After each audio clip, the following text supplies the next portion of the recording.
पिता, पुत्र, पवित्र आत्मा के नाम से आमीन। आज हम संत लूकस अध्याय 7 पद संख्या 11 से 17 पर मनन चिंतन करने जा रहे हैं। इस पाठ में हम एक छोटे से गांव जिसका नाम नाइन है, उसमें प्रभु यीशु मसीह एक अद्भुत चमत्कार करते हैं। हम आज उस चमत्कार के बारे में सुनने जा रहे हैं, किस प्रकार प्रभु यीशु ने उस गांव में प्रवेश किया और एक मृतक पुरुष को जीवित किया। अध्याय 7 पद संख्या 11 से 17 तक। इसके बाद ईसा नाइन नगर गए और उनके साथ उनके शिष्य, एक विशाल जनसमूह भी चल रहा था। जब वे नगर के फाटक के निकट पहुंचे तो लोग एक मुर्दे को ले जा रहे थे और वह अपनी माँ का इकलौता बेटा था और वह विधवा थी। नगर के बहुत से लोग उसके साथ थे। माँ को देखकर प्रभु को उस पर तरस आया और उन्होंने उससे कहा, मत रो। और पास आकर उसने अर्थी का स्पर्श किया। इस पर ढोने वाले रुक गए। ईसा ने कहा, युवक, मैं तुमसे कहता हूँ, उठो। मुर्दा उठ बैठा और बोलने लगा। ईसा ने उसको उसकी माँ के सुपुर्द कर दिया। सब लोग विस्मित हो गए और यह कहते हुए ईश्वर की महिमा करने लगे, आज हमारे बीच एक महान नबी उत्पन्न हुए हैं और ईश्वर ने अपनी प्रजा की सुधि ली है। ईसा के विषय में यह बात सारी यहूदिया और आसपास के समस्त प्रदेश में फैल गई। यह प्रभु यीशु मसीह का दिव्य सुसमाचार है। क्रिस्त प्रभु की जय। क्रिस्त में प्रिय भाइयों बहनों, अभी हमने प्रभु यीशु मसीह के चमत्कार के बारे में सुना कि किस प्रकार प्रभु यीशु मसीह एक छोटे से गांव नाइन में आते हैं और वहां पर जब वह प्रवेश करते हैं, जब वह फाटक पे ही थे, गांव के फाटक पे ही थे, उन्होंने देखा कि लोग एक नवयुवक को, जो इकलौता पुत्र था और वह स्त्री विधवा थी, को गाड़ने ले जा रहे हैं। यहूदी परंपरा के अनुसार जब कोई व्यक्ति या कोई भी मनुष्य मर जाता था तो उसको उसी दिन रीति रिवाज के अनुसार दफन करने की परंपरा थी।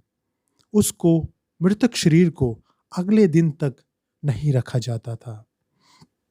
यह बात नाइन गांव के लोग जानते थे क्योंकि उन्होंने धर्मशास्त्र और नबी और मूसा की व्यवस्था और नियमों को पढ़ा था। और मैं यहाँ पर एक बात का वर्णन करना जरूरी समझता हूँ कि संत लूकस एक बात पर बहुत जोर देते हैं कि वह विधवा थी और उसका जो बच्चा था वह इकलौता था, उसको कोई और संतान नहीं थी।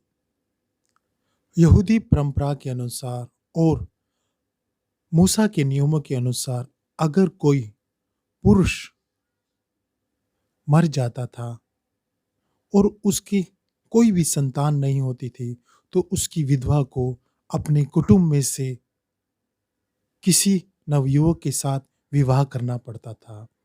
हम यह व्यवस्था विवरण ग्रंथ अध्याय 25 पद संख्या 5 से 10 में पढ़ते हैं कि किस प्रकार मूसा ने एक नियम यहूदी समाज को दिया कि अगर कोई व्यक्ति बिना संतान पैदा किए मर जाता था तो उसका कुटुंब में से उसका छोटा भाई या कोई संबंधी उस स्त्री के साथ विवाह करता था और जब वह पहली संतान को, अगर वह लड़का होता था तो उसको, जो मृतक की वह विधवा थी, उसका मृतक का नाम दिया जाता था। इस परंपरा के अनुसार उस मृतक की वंशावली चलती रहती थी। परंतु यहाँ पर संत लूकस बताता है कि वह नव नवयुवक था और उसकी माँ विधवा थी। और इस परंपरा के अनुसार अब वह वृद्धा, हम देखते हैं कि उसका जवान बच्चा मर गया था और अब अब वह इस हालत में नहीं थी कि कोई उससे विवाह करे और उसके पति पति के लिए संतान उत्पन्न करे और उसकी वंशावली को आगे बढ़ाए।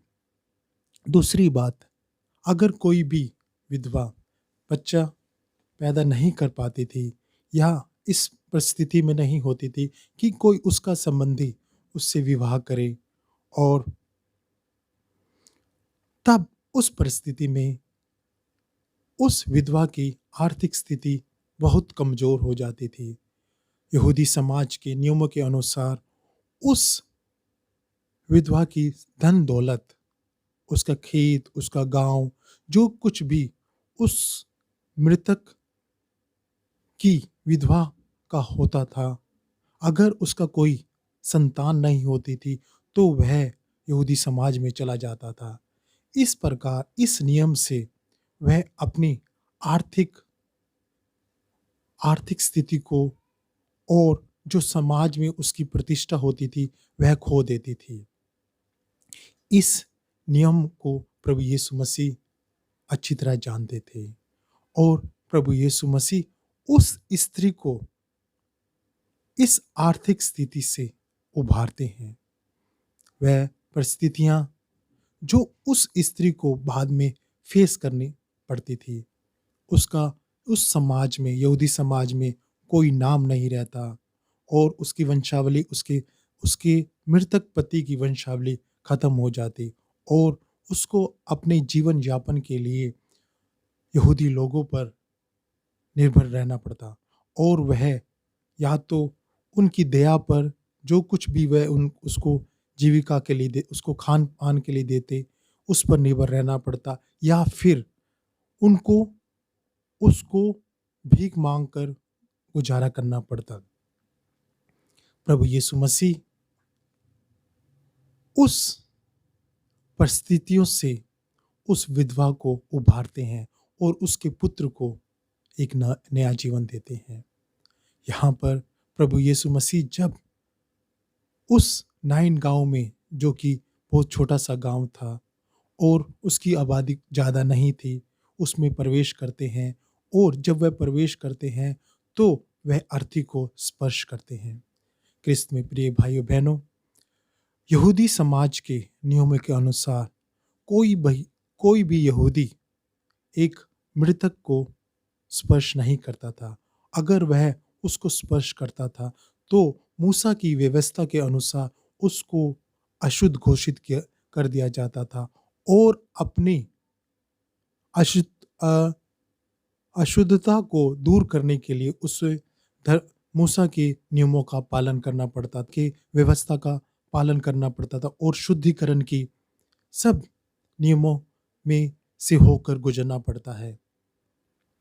क्रिस्त में प्रिय भाइयों बहनों, जब वह मृतक युवक जीवित हो उठता है और प्रभु यीशु मसीह उसे उसकी मां को सुपुर्द करते हैं, तब नाइन गांव के लोग खुशी से उछल पड़ते हैं और परमेश्वर की वंदना, स्तुति और महिमा गाने लगते हैं। तब वह बोल उठते हैं, आज हमारे बीच में एक महान नबी उत्पन्न हुआ है और परमेश्वर ने हमारी सुधि ली है। हम धर्म ग्रंथ में पढ़ते हैं कि आखिरी नबी जो 400 वर्ष पहले हुए थे, उनका नाम मलाकी था। इस्राएली प्रजा एक नबी की तलाश में थी, वह नबी को खोज रही थी।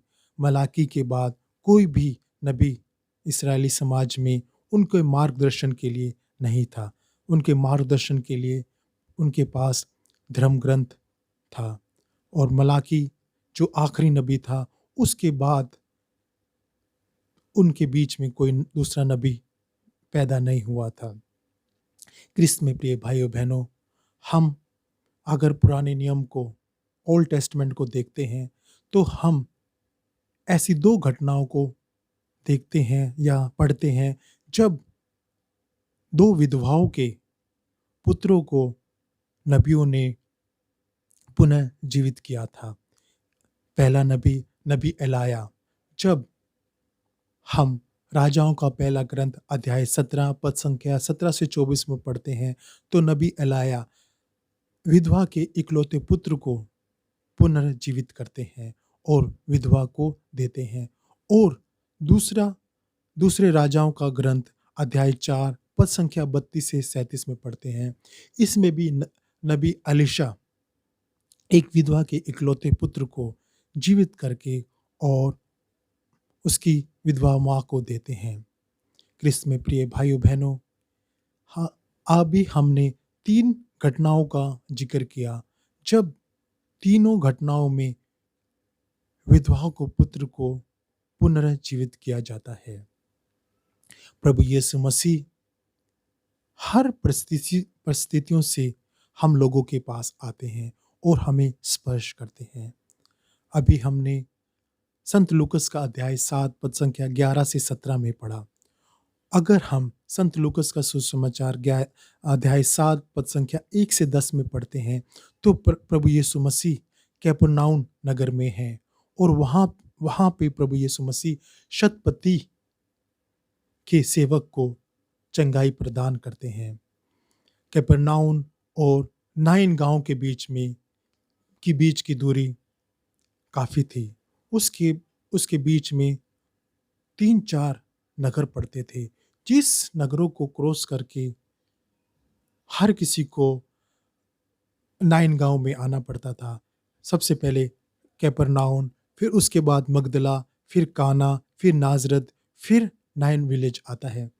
जब हम इन दोनों पाठों को पढ़ते हैं, लूकस अध्याय 17 पद संख्या 1 से लेकर 17 तक पढ़ते हैं, तो हम पाते हैं प्रभु यीशु मसीह का पहला चमत्कार अध्याय पद संख्या 1 से 10 में, जब वह शतपति के नौकर को चंगाई प्रदान करते हैं।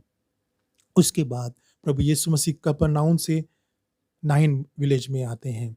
प्रभु यीशु मसीह एक लंबा रास्ता, जो मैं आपको एक नक्शे के द्वारा समझाने की कोशिश कर रहा हूँ, वे एक लंबा रास्ता लेते हैं। प्रभु यीशु मसीह मगदला, काना, नाजरत से ना होके एक लंबा रास्ता लेके नाइन विलेज में आते हैं। हमें पता है मगदला गांव में मैरी मगदलीन का गांव था, जिसमें से प्रभु यीशु मसीह ने अबदूतों को निकाला था, और वह प्रभु यीशु मसीह की शिष्या बन गई थी। और प्रभु यीशु मसीह ने, जब वह पुनर्जीवित हो गए थे, तो उसको दर्शन दिया था।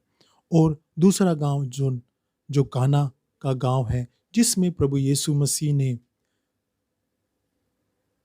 पानी को दाखरस में बदला था। यह चमत्कार, ये अद्भुत चमत्कार संत यूहन्ना के सुसमाचार अध्याय 2 में पढ़ते हैं। किस प्रकार प्रभु यीशु मसीह ने काना के विवाह में यह अद्भुत चमत्कार किया था, जब उन्होंने पानी को दाखरस में बदला था। और जो तीसरा गांव था, वह नाजरत गांव था, जहां से प्रभु यीशु मसीह आते थे। प्रभु यीशु मसीह इन गांवों में से नहीं गुजरते, परंतु वह एक लंबा रास्ता लेकर आते हैं। प्रभु यीशु मसीह अगर इन गांव से आते, तो उनको काफ़ी समय लग जाता, क्योंकि मगदला में भी उनके शिष्य थे, काना में भी लोगों ने उनका चमत्कार देखा था, नाजरत गांव जहाँ के वे थे। अगर इन गांव में से वो आते, तो उनको उस विधवा के पुत्र को, जब वह उसको दफनाने के लिए लेके जा रहे थे, उस समय तक वह नहीं पहुंच पाते। प्रभु यीशु मसीह उस विधवा के पुत्र को जीवित करने के लिए, जो कि वह प्रभु यीशु मसीह जानते थे कि उनको क्या करना है, वो एक लंबा रास्ता लेके नाइन विलेज में आते हैं और उस विधवा को पुत्र को जीवित करते हैं। क्रिस्त में प्रिय भाइयों बहनों, हम हमें यहीं पर नहीं रुकना है। अगर हम इन वचनों पर और मनन चिंतन करते हैं, किस प्रकार प्रभु यीशु मसीह उस विधवा को उसकी परिस्थिति से बाहर निकालते हैं, उसकी आर्थिक जो तंगी जो उसको फ्यूचर में आने वाली थी, उससे बाहर निकालते हैं, उसको समाज में एक दर्जा देते हैं, माँ कहलाने का दर्जा देते हैं, जो वह दर्जा जो वह खोने जा रही थी, उसकी वंशावली को आगे बढ़ाने का दर्जा देते हैं। उसी प्रकार हम प्रभु यीशु मसीह को जब हम क्रूस पर देखते हैं, हम संत यूहन्ना का सुसमाचार अध्याय 19 पद संख्या 25 से 27 में पढ़ते हैं कि जब प्रभु यीशु मसीह, हमारे प्रभु यीशु मसीह को क्रूस पर लटकाया गया, जब वह क्रूस पर थे, मृत्यु से पहले उन्होंने अपने एक शिष्य को संत यूहन्ना इसमें लिखते हैं कि जिससे वह प्यार करते थे, जो उनका अति प्रिय शिष्य था, उनको बोलते हैं, अपनी माँ को उनके हाथों में सुपुर्द करते हैं और उसको बोलते हैं, आज से यह तुम्हारी माता है। और उसी प्रकार अपनी माँ को उस शिष्य को सौंपते हैं और बोलते हैं, यह तुम्हारा पुत्र है। वही माँ मरियम हमारे लिए हमेशा स्वर्ग में हमारे लिए प्रार्थना करती है। क्रिस्त में प्रिय भाई बहनों, आज हम जब कोरोना के समय से गुजर रहे हैं, हमारे सामने हमारी परिस्थितियां अच्छी नहीं हैं। हम लोग हेल्थ, वेल्थ और सामाजिक स्टेटस में कम होते जा रहे हैं। हम अपनी हेल्थ को पाने के लिए जो भी हमारे पास वेल्थ है उसको खोते चले जा रहे हैं। अपने आप को स्वस्थ रखने के लिए, कोरोना महामारी से अपने आप को बचाने के लिए हम हर प्रकार के तरीके अपनाते हैं। और आज जब कोरोना महामारी के कारण हमारा सामाजिक दायरा कम होता जा रहा है, हम एक दूसरे से कटते जा रहे हैं, क्योंकि हमें कोरोना महामारी से बच के रहना है। सरकार के नियमों का हम पालन कर रहे हैं। उसी प्रकार प्रभु यीशु मसीह इस कोरोना महामारी में हमें स्पर्श करता है और हमें ढाढ़स बढ़ाता है और हमसे बोलता है कि मत रो। हमें हमारा हाथ पकड़कर अपनी माँ को सौंपता है, क्योंकि वह हम पर तरस खाता है। क्रिस्त में प्रिय भाइयों बहनों, अभी हम ने संत लूकस का सुसमाचार अध्याय 7 पद संख्या 11 से 17 पर मनन चिंतन किया कि किस प्रकार प्रभु यीशु मसीह ने उस विधवा को, उसके पुत्र को जीवित किया। उसी प्रकार प्रभु यीशु मसीह भी हमारे परिस्थितियों में, हमारे विश्वास में हमें दृढ़ता से आगे बढ़ाता है। आइए इन वचनों पर हम चलें और प्रार्थना करें कि हे प्रभु, हमें इन वचनों को समझने के लिए अपनी पवित्र आत्मा का वरदान दे, ताकि हम दिन प्रतिदिन प्रभु के वचनों में आगे बढ़ते जाएं और प्रभु के स्पर्श को हम महसूस करें।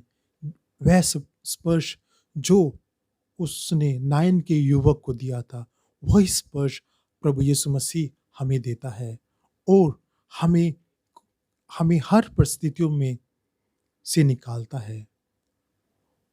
प्रभु यीशु मसीह के इन वचनों पर, इन दिव्य वचनों पर आज हमें मनन चिंतन करने की जरूरत है और हमें अपने विश्वास में और दृढ़ बने रहना है। आइए इन सब वचनों को अपने हृदय में की गहराइयों में उतारें और अपने विश्वास को और मजबूत करते जाएं। हम यह प्रार्थना करते हैं प्रभु क्रिस्त के द्वारा। आमीन। पिता, पुत्र, पवित्र आत्मा के नाम से आमीन। सबको जय यीशु।